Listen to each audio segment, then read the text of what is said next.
नमः शिवाय। नमस्कार दोस्तों, स्वागत है आप सभी का आपके अपने यूट्यूब चैनल खुशहाल ज़िंदगी में। दोस्तों, आज के वीडियो में हम बात करेंगे नए साल यानी कि साल 2023 के सबसे पहले प्रदोष व्रत के बारे में। साल का पहला प्रदोष किस दिन पड़ रहा है, पूजा का शुभ समय क्या होगा तथा इस दिन कौन से खास उपायों द्वारा आप महादेव की विशेष कृपा प्राप्त कर सकते हैं तथा मनोकामना पूर्ति के लिए आज के दिन आपको क्या विशेष करना चाहिए, इस प्रकार की सभी जानकारियाँ इस एक वीडियो में आपको प्राप्त हो जाएगा। दोस्तों, हमारे हिंदू पंचांग के अनुसार 2 पक्ष होते हैं प्रत्येक महीने में, जिसे कि कृष्ण पक्ष और शुक्ल पक्ष के नाम से जाना जाता है। इन दोनों ही पक्षों में कुछ विशेष तिथियां होती है, जैसे कि एकादशी तिथि, द्वादशी तिथि। इन्हीं में से एक है त्रयोदशी तिथि, जिसे कि प्रदोष तिथि यानी कि प्रदोष व्रत के नाम से जाना जाता है।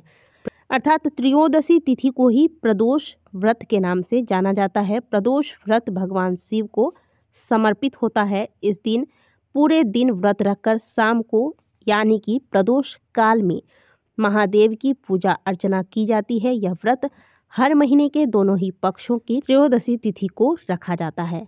आपको बता दें कि नए साल यानी कि साल 2023 का पहला प्रदोष व्रत 4 जनवरी को पड़ रहा है और इस दिन बुधवार है, इसीलिए इसे बुध प्रदोष के नाम से जाना जाएगा।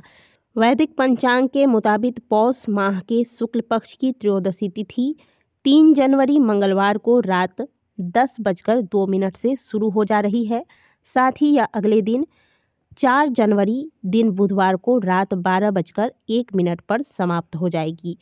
क्योंकि प्रदोष व्रत में प्रदोष काल के समय महादेव की पूजा अर्चना करने का विधान है, इसीलिए इस साल का पहला प्रदोष व्रत बुधवार 4 जनवरी को रखा जाएगा।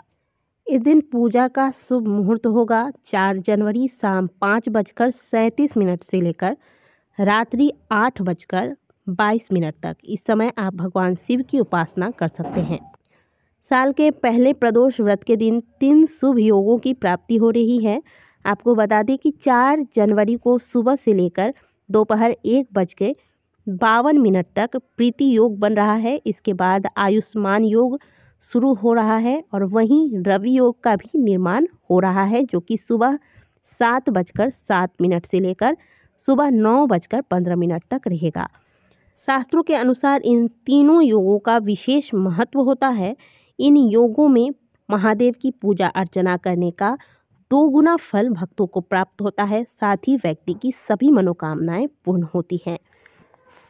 तो साल के पहले प्रदोष में यदि आप व्रत रखते हैं तो अच्छी बात है, अगर लेकिन व्रत नहीं रखते हैं तो भी आप ऐसा क्या करें जिससे आपको महादेव की कृपा की प्राप्ति हो तथा आपकी जो भी मनोकामनाएं हैं वह बाबा की कृपा से पूर्ण हो जाए। तो प्रदोष के दिन आप सबसे पहले तो सूर्योदय से पहले जाग जाएं, घर की साफ सफाई इत्यादि कर लें, स्नान करें। स्नान के बाद सबसे पहला जो कार्य करना है वो आपको सूर्य नारायण को अर्घ देना है। इसके बाद यदि आप व्रत करते हैं तो व्रत का संकल्प लें, व्रत नहीं करते कोई बात नहीं, बिना संकल्प के आप पूजा पाठ करें। पहले घर के मंदिर में पूजा पाठ कर लें। इसके बाद अगर मंदिर जा सकते हैं महादेव के मंदिर तो आप महादेव के मंदिर में जाकर पूजा पाठ कर लें। लेकिन अगर प्रातःकाल, क्योंकि बहुत सारे काम होते हैं प्रातःकाल को, तो अगर आप मंदिर नहीं जा सकते तो घर में ही अगर शिवलिंग है तो घर में पूजा पाठ कर ले। लेकिन प्रदोष के दिन प्रदोष काल में महादेव के मंदिर अवश्य जाइएगा। और जो भी उपाय आपको बता रही हूँ वो प्रदोष काल में ही महादेव के मंदिर में आपको जाकर करना है। चाहे व्रत रखते हैं तो भी, नहीं रखते हैं तो भी। व्रत नहीं रखते हैं वो कैसे उपाय करेंगे, वो जो भी आज के दिन भोजन करेंगे वो भोजन शुद्ध सात्विक भोजन करेंगे तथा अपना आचार विचार व्यवहार सब कुछ सात्विक रखना है आज के दिन आपको, ठीक है। प्रदोष के दिन आप जो भी वस्त्र धारण कीजिएगा वो काले या डार्क कलर का ना हो, हल्के सफ़ेद, पीले, क्रीम कलर के वस्त्रों का चुनाव कीजिएगा। प्रदोष काल में पहले तो आप या तो स्नान कर लीजिए या फिर मुँह हाथ धोकर पवित्र हो जाइए, स्वच्छ वस्त्र धारण कीजिए। पूजा की थाली सुंदर से तैयार कीजिए। इसमें पंचामृत या फिर गाय का कच्चा दूध, शुद्ध जल, गंगा जल, अक्षत, पुष्प, सफ़ेद चंदन, भस्म, भांग, धतूरा, समी के पत्ते, जो भी चीज़ें आपको महादेव की पूजा में समर्पित करनी है वो सारी चीज़ें जो जो आपको प्राप्त होती है रख लीजिए। एक दीपक अवश्य रखिएगा और भगवान को नैवेद्य चढ़ाने के लिए सफ़ेद मिठाइयाँ या फिर कोई भी फल इत्यादि आप ले लीजिएगा। थोड़े से सुगंधित धूप इत्यादि लेकर फिर महादेव के मंदिर आपको चलना है। महादेव के मंदिर जाने के बाद आपको सबसे पहला कार्य क्या करना है? सबसे पहले तो महादेव के दर्शन करने हैं, उन्हें प्रणाम करना है। अब आप महादेव की पूजा आरंभ कीजिए। सबसे पहले महादेव को अभिषेक कराया जाता है, तो आप पंचामृत, गाय के दूध इत्यादि जो भी ले गए हैं उनसे अभिषेक करें। अगर वो चीज़ें नहीं ले गए हैं तो शुद्ध जल से ही अभिषेक करना है आपको। अभिषेक करने के बाद महादेव को त्रिपुंड धारण कराएं सफ़ेद चंदन से। महादेव को भस्म अगर ले गए हैं तो भस्म धारण कराएं, अक्षत चढ़ाएं। और फिर क्योंकि ये जो है ये बुध प्रदोष है तो इसमें हरी चीज़ें महादेव को अवश्य चढ़ानी चाहिए। तो हरा मूंग थोड़ा सा ले जाएं।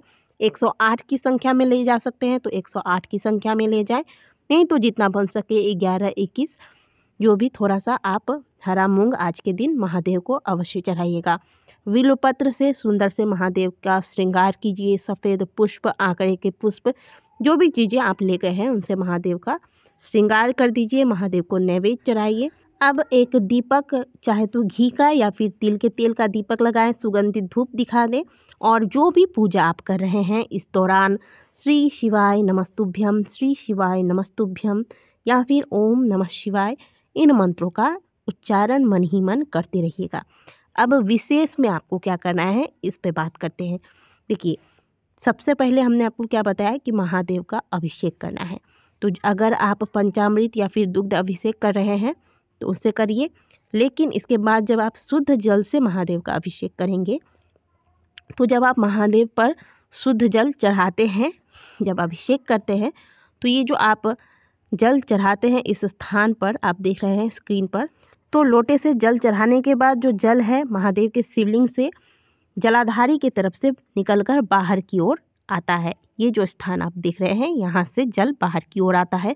तो जैसे ही आप महादेव के शिवलिंग पर जल अर्पित करते हैं, जल चढ़ाने के बाद अपना दाहिना हाथ इस स्थान पर आपको रखना है।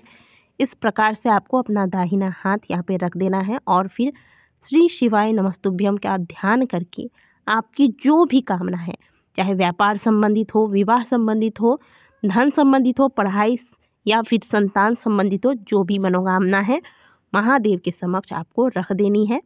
और फिर विधिवत तरीके से जैसे हमने आपको बताया पूजा अर्चना करके महादेव की आरती कर लीजिए और घर को वापस आ जाइए। विश्वास मानिए शिव महापुराण की कथा कहती है कि इस प्रकार से अपनी मनोकामना महादेव के समक्ष रखने से भक्तों की मनोकामनाएं जो है वह पूर्ण होती हैं और जीवन में आ रही सभी प्रकार की बाधाएं प्रदोष के दिन प्रदोष काल में किए गए इस पूजा के प्रभाव से समाप्त होती है। तो बहुत ही सरल सा उपाय है। साल के पहले प्रदोष के दिन इस उपाय को अवश्य कीजिएगा।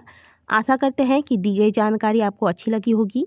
वीडियो अच्छी लगी है तो वीडियो को लाइक जरूर कीजिएगा। कमेंट बॉक्स में हर हर महादेव अवश्य लिखिएगा। मिलते हैं आपसे अगले वीडियो में, तब तक के लिए ओम नमः शिवाय, हर हर महादेव।